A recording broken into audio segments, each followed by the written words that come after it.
তার দোষ খুঁজতে আমি যাব না দিন শেষে। আমি আমার ১০০ ভাগ দিয়ে আমি চেষ্টা করেছি। আমার দোষ হলে তো আমি এভাবে আসলে তাকে নিয়ে এত পজিটিভ থাকতাম না।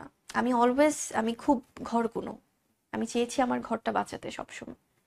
তাকে সম্মান করে বা শাকিব খানকে সম্মান করে আমি তাকে যেভাবে জানি, তার দোষ খুঁজতে আমি যাব না দিন শেষে। যে সে কি, কি করলেন, কি, কি ছিল, কি পাওয়া, কি না পাওয়া বা কেন এগুলো আসলো।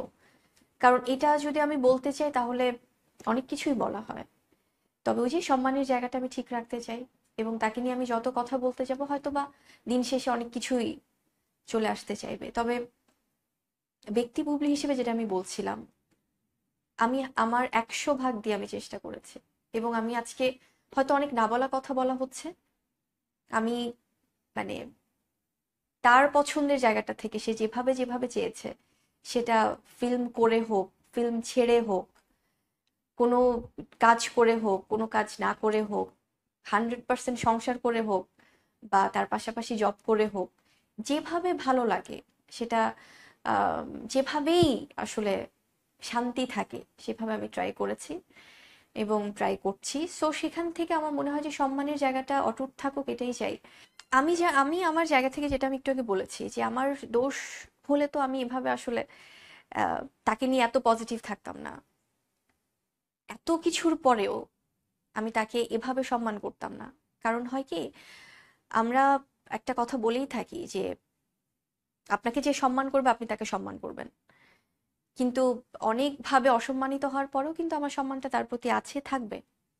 সো আমার দোষ না বলেই কিন্তু আমি হার্ট অ্যান্ড সোল ট্রাই করছি যে একটা ব্যাপারও ঠিক যে যদি তার কোনো মানসিকভাবে যদি সে অন্য কোনো সিদ্ধান্ত নিতে চায়, এটা অ্যাজ আ হিউম্যান বিং সে নিতেই পারে। এটা তো কথাও বলতে পারে।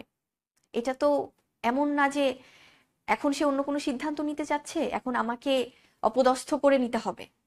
তাহলে উনি হয়তো বা অন্যরকম একটা শেল্টার পাবেন বা অন্যরকম একটা ব্যাপার গেইন করবেন। এটা তো তেমন না আসলে। বহু অনেক মানুষের অনেক কিছু হয়েছে জীবনে। যারা মিডিয়ার মানুষগুলোর হয়তো বা তাদের জীবনটা ক্রিস্টাল ক্লিয়ার বলে হয়তো সবার সামনে আসে। মানে আপনি বলছেন যে সারাসারি ব্যাপারটাও যদি হয় পারিবারিক ভাবে সেটা হতে পারে এটা ইফ হি ওয়ান্টস দ্যাট, যদি সে চায়। কারণ আমার সাংসারিক জীবনে তো আমি সবসময় 100% চেষ্টা করছি যে যেভাবে ভালো থাকার। বিকজ আমরা আমি আমার জীবনটা নিয়ে যদি বলি, আমি খুব ঘরকুনো। আমি চেয়েছি আমার ঘরটা বাঁচাতে সবসময়। সেটা সেটা আমার ঘর ছিল এবং সেই জায়গা